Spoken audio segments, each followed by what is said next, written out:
پیارے نہوم جماعت کے بچوں، ہسٹری فار فیوچر چینل پیش کرتا ہے آپ کے لیے تاریخ کا دوسرا سبق، بھارت 1960 کے بعد کے واقعات۔ تو پیارے بچوں، اپنے اس چینل کو لائک کرنا بالکل نہ بھولیں، اور ہاں، سبسکرائب ضرور کریں تاکہ اگلا ویڈیو آتے ہی آپ کو پتہ چل جائے۔ تو آئیے شروع کرتے ہیں۔ 1947 میں بھارت آزاد ہوا۔ 1950 میں دستور کو نافذ کرتے ہوئے بھارت مقتدر جمہوری ملک بن گیا۔ بھارتی سماج اجتماعیت پسند ہونے کی وجہ سے یہاں مختلف زبانیں، مذاہب، نسلوں اور ذاتوں کے لوگ مل جل کر رہتے ہیں۔ آزادی کے بعد شروعاتی دور میں ملک کے سامنے معاشی، سیاسی اور سماجی ترقی کے مسائل حل طلب تھے۔ معاشی ترقی حاصل کرنے اور ملک سے غریبی دور کرنے کے لیے منصوبہ بندی کمیشن اور صنعت کاری کو اختیار کیا گیا۔ انتخابات یعنی الیکشن کی کامیابی، منصوبہ بندی اور جمہوری روایت پر اعتماد یعنی بھروسے کی وجہ سے ہمیں سیاسی استحکام یعنی سیاسی مضبوطی حاصل کرنا ممکن ہو پایا ہے۔ اسی کے ساتھ سماج کے کمزور طبقات کے لیے پروگراموں اور پالیسیوں پر مشتمل مختلف سماجی اصلاحات یعنی سدھار کو عملی شکل دینے کی کوشش بھی کی گئیں۔ آئیے اب دیکھتے ہیں 1960 کی دہائی۔ 1960 میں بھارت کے سیاسی حالات پر اثر انداز ہونے والے مختلف واقعات وقوع پذیر ہوئے۔ اس سال پرتگالیوں کے قبضے سے گوا، دیو اور دمن کو آزاد کرا کر انہیں بھارتی وفاق میں شامل کیا گیا۔ شمال کی سرحد پر بھارت اور چین کے درمیان 1950 سے ہی تناؤ بڑھ رہا تھا۔ اس تناؤ کے نتیجے میں دونوں ملکوں میں سرحدی جنگ واقع ہوئی۔ یہ جنگ سن 1962 میں میک موہن لائن کے قریب ہوئی۔ آزادی کے بعد پنڈت جواہر لال نہرو نے ملک کی قیادت کی۔ وہ بھارت کی خارجہ پالیسی کے معمار تھے۔ اور پیارے بچوں، آپ کو بتاتا چلوں کہ پنڈت جواہر لال نہرو ہمارے بھارت کے سب سے پہلے وزیر اعظم تھے۔ بھارت کی سماجی اور معاشی ترقی میں ان کی خدمات بہت اہمیت کی حامل ہے۔ 1964 میں پنڈت نہرو کا انتقال ہو گیا۔ ان کے بعد لال بہادر شاستری بھارت کے وزیر اعظم بنے۔ ان کے عرصہ کار میں بھارت اور پاکستان کے درمیان کشمیر کے تنازع پر 1965 میں جنگ ہوئی۔ سوویت یونین نے دونوں ملکوں کے درمیان مصالحت یعنی صلح کی کوشش کی۔ لال بہادر شاستری نے جے جوان جے کسان کا نعرہ دیا، جس کے ذریعے انہوں نے بھارتی کسانوں اور فوجیوں کی اہمیت کو اجاگر کیا۔ 1966 میں تاشقند میں لال بہادر شاستری کا انتقال ہو گیا۔ 1966 میں اندرا گاندھی ملک کی وزیر اعظم بنی۔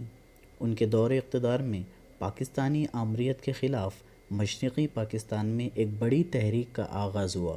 اس تحریک کی قیادت مجیب الرحمان کی مکتی واہنی کر رہی تھی۔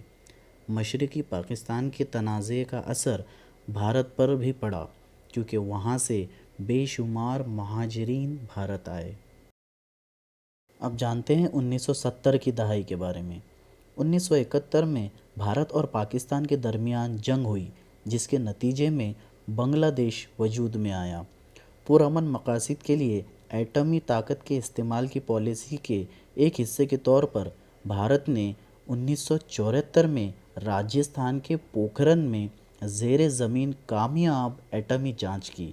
1975 میں سکم کے عوام نے بھی بھارتی وفاق میں شمولیت کے حق میں یعنی بھارت میں شامل ہونے کے حق میں رائے دی، جس کے مطابق سکم کو بھارتی وفاق میں ریاست کا درجہ حاصل ہوا۔ 1974 میں الہ آباد ہائی کورٹ نے فیصلہ سنایا کہ وزیر اعظم محترمہ اندرا گاندھی نے انتخابات کی تشہیر میں یعنی الیکشن کے پرچار میں سرکاری نظام کا غلط استعمال کیا ہے۔ اس کی مخالفت میں پورے ملک میں ہڑتال اور مذمت کی گئی۔ اسی درمیان جے پرکاش نارائن کی قیادت میں تحریک شروع ہوئی، جس کی وجہ سے حالات اور زیادہ بگڑ گئے۔ پورے ملک میں قانون اور نظم و نسق کی صورتحال خراب ہو گئی یعنی ابتر ہو گئی، اور حکومت نے دستور میں درج ایمرجنسی سے متعلق قانون کا استعمال کرتے ہوئے ملک میں ایمرجنسی نافذ کر دی۔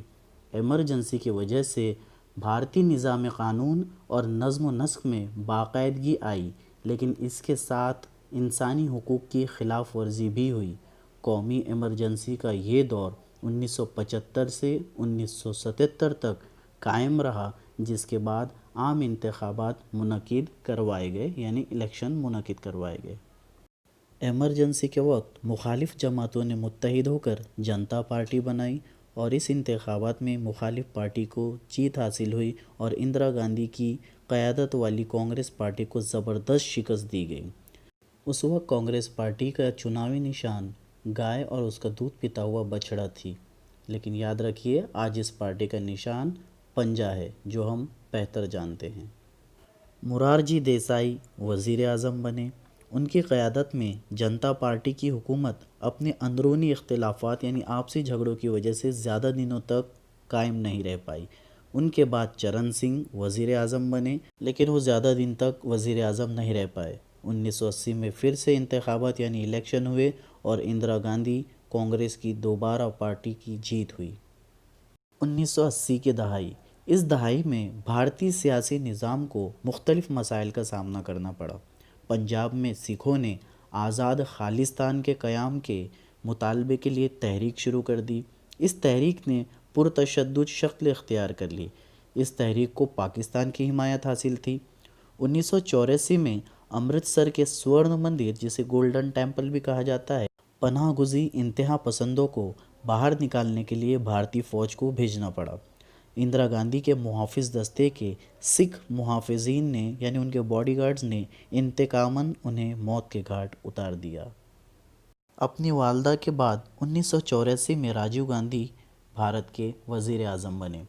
انہوں نے بھارت کی معیشت اور سائنس و ٹیکنالوجی کے شعبوں میں انقلاب لانے کی کوششیں کی۔ سری لنکا کے تمل اقلیتوں کے مسئلے کے حل کے لیے انہوں نے پہل کی۔ انہوں نے تمل فرقے کو ملک کے اندرون یعنی ملک کے اندر میں خود مختاری کے ذریعے متحدہ سری لنکا کے تصور کی حمایت کی تھی، لیکن ان کی کوششیں باآور ثابت نہیں ہوئیں۔ دفاعی اسلحہ اور خصوصاً بوفورس کمپنی سے طویل فاصلے کی توپوں کی خریداری کے سلسلے میں انہیں ہونے والی بدعنوانی کے معاملے میں ان پر کڑی تنقید کی گئی۔ اس عہد میں یعنی اس زمانے میں سیاسی بدعنوانی ایک اہم انتخابی موضوع بن گیا، یعنی الیکشن کا ٹاپک بن گیا، اور عام انتخابات میں کانگریس کو شکست کا سامنا کرنا پڑا۔ اس کے بعد مختلف سیاسی جماعتیں یعنی سیاسی پارٹیاں ایک جگہ ہو کر اور جنتا دل کے وشوناتھ پرتاپ سنگھ بھارت کے وزیر اعظم بنے۔ دیگر پسماندہ طبقات کے لیے تحفظات کی پالیسی اور ان کی نہایت اہم خدمات میں سے ایک تسلیم کی جاتی ہے۔ سیاسی جماعتوں کی اندرونی اختلافات کی وجہ سے وہ زیادہ عرصے تک وزیر اعظم نہیں رہ سکے۔ 1990 میں چندر شیکھر بھارت کے وزیر اعظم بنے۔ ان کی حکومت بھی زیادہ عرصے تک نہیں رہ سکی۔ 1991 میں پھر سے انتخابات کی تشہیر کے دوران سری لنکا کی LTTE نامی تنظیم نے راجیو گاندھی کو قتل کر دیا۔ 1991 میں پی وی نرسمہا راؤ کی قیادت میں سرکار نے ملکی معیشت میں کئی تبدیلیاں کی۔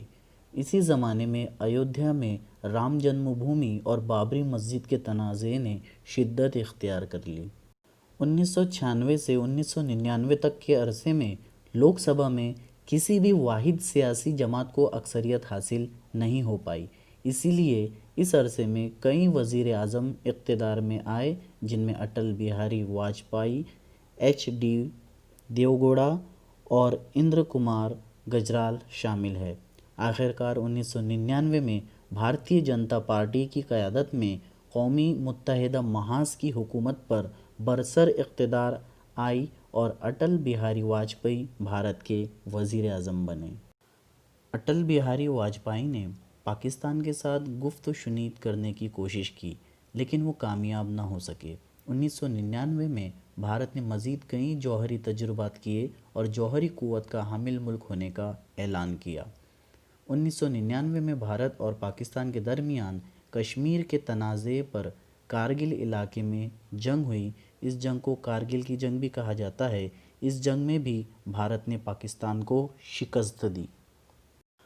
بھارتی معیشت کی جدید کاری، معاشی خود کفالت اور سماجی انصاف کے ساتھ ساتھ سماجواد پر مبنی سماج کی تشکیل آزادی کے بعد سے ہی بھارتی معیشت کی خصوصیات رہی ہیں۔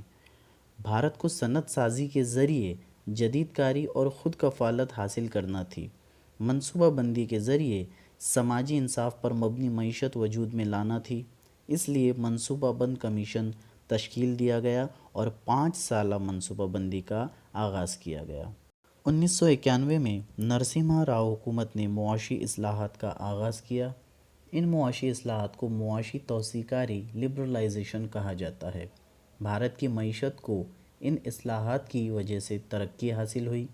بھارت میں غیر ملکی سرمایہ کاری یعنی دوسرے ملکوں کا پیسہ لگانا، اس چیز میں اضافہ ہوا۔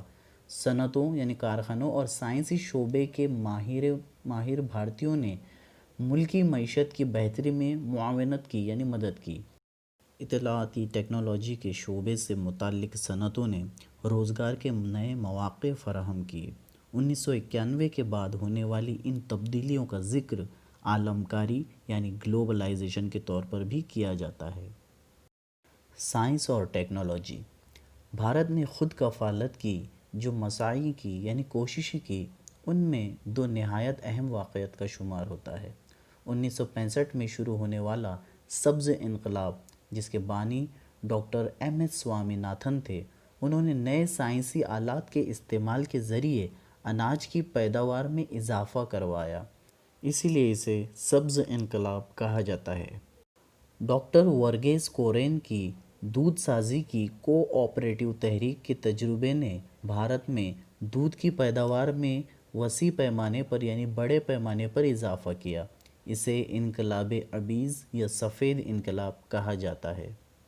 ایٹمی طاقت اور خلائی تحقیق کے شعبوں میں بھی بھارت نے خوب ترقی کی ہے۔ ڈاکٹر ہومی بھابھا نے بھارت میں ایٹمی طاقت کے منصوبے کی بنیاد ڈالی۔ دوا سازی، بجلی سازی یعنی بجلی بنانا اور دفاع جیسے پرامن مقاصد کے لیے ایٹمی قوت یعنی طاقت کے استعمال پر بھارت کا زور تھا۔ خلائی سائنس یعنی اسپیس میں جو ریسرچ وغیرہ ہم کرتے ہیں، اس میں بھی بھارت نے قابل لحاظ پیش رفت کی ہے۔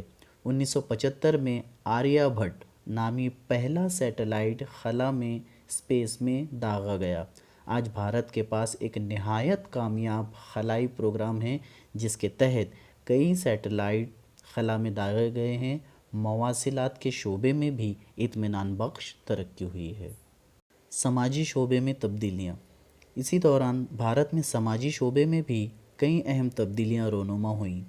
ان میں کچھ تبدیلیاں خواتین کو خود کفیل یعنی با اختیار بنانے سے متعلق ہیں، تو کچھ محروم طبقات کی ترقی کے لیے تسلیم کی گئی حکمت عملیوں سے متعلق ہیں۔ ملک میں بچوں اور خواتین کی ہمہ جہت ترقی یعنی مکمل ترقی کو رواج دینے کے لیے 1985 میں وزارت انسانی وسائل کے تحت محکمہ ترقی برائے خواتین و اطفال، خواتین تو آپ کو پتہ ہے اور اطفال طفل کی جمع ہے یعنی بچے، یہ ایک محکمہ تیار کیا گیا، قائم کیا گیا۔ خواتین کو سماجی انصاف کی ضمانت اور منصوبوں پر عمل آوری میں معاونت کے لیے قانون سازی کی گئی، جن میں جہیز مخالف قانون اور مساوی تنخواہ کا قانون وغیرہ شامل ہے۔ 73ویں اور 74ویں دستوری ترمیم کے ذریعے مقامی انتظامی اداروں میں خواتین کے لیے نشستیں محفوظ کی گئی۔ دستور سازوں یعنی قانون بنانے والوں کا خیال تھا کہ ذات پات پر مبنی سماجی نظام کی وجہ سے بھارتی سماج کے کچھ طبقات کو عزت اور مساوی مواقع سے محروم رہنا پڑا ہے۔ اس مسئلے کے حل کی تلاش کے لیے 1953 میں کاکا صاحب کالیلکر کمیشن قائم کیا گیا۔ 1978 میں بی پی منڈل کی صدارت میں پسماندہ طبقات یعنی پچھڑے طبقات کے مسائل پر غور و خوض کرنے کے لیے مزید ایک کمیشن نافذ کیا گیا۔ مختلف خدمات اور اداروں میں پسماندہ طبقات کو مناسب نمائندگی فراہم کرنے کی غرض سے تحفظات کی حکمت عملی اختیار کی گئی۔ شیڈیولڈ ذاتوں اور پسماندہ جنہیں درج فہرست قبائل بھی کہا جاتا ہے جیسے طبقات کو اعلیٰ ذاتوں کے خوف، تشدد اور جبر سے آزاد رکھ کر عزت نفس اور وقار کے ساتھ زندگی گزارنے کے لیے 1989 میں حکومت نے انسداد مظالم یعنی ایٹروسٹی قانون نافذ کیا۔